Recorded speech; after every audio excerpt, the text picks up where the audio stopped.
Hey, David here back in the Popwood shop. Today we're going to show you 3 quick miter saw hacks that'll make your saw work better for you. All miter saws have a fence to support the material as you're making the cut. This one actually has a very nice fence. Not all of them are quite this tricked out. You'll also notice that these have holes drilled in the bottom of the fence. Why is that?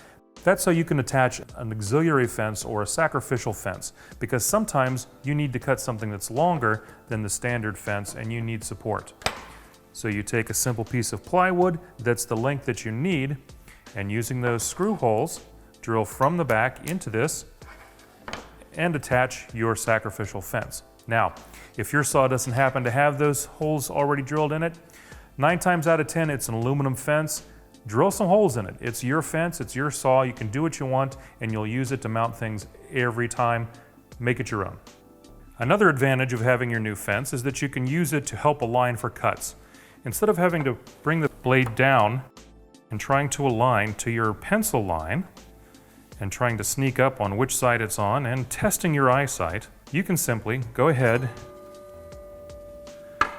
and make a cut through your fence at the angle that you need.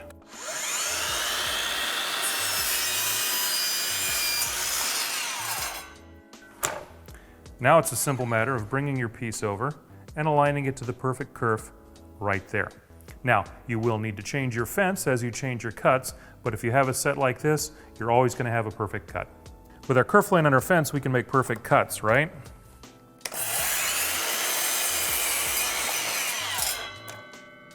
Well, not always, because I didn't have it perfectly aligned.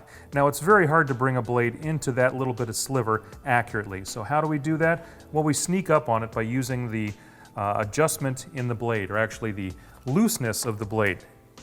You bring the miter saw blade down, push your piece up against it, and give it a little extra push to actually shift the blade a little bit. Then, holding it in place, bring the blade up, and then make your cut.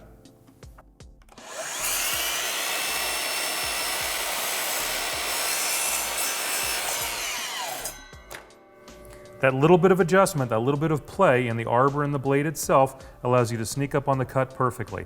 You're not hurting the arbor, you're not hurting the blade, but it allows you to take a very, very tight, simple cut, a sliver cut, and sneak up on your miter joint.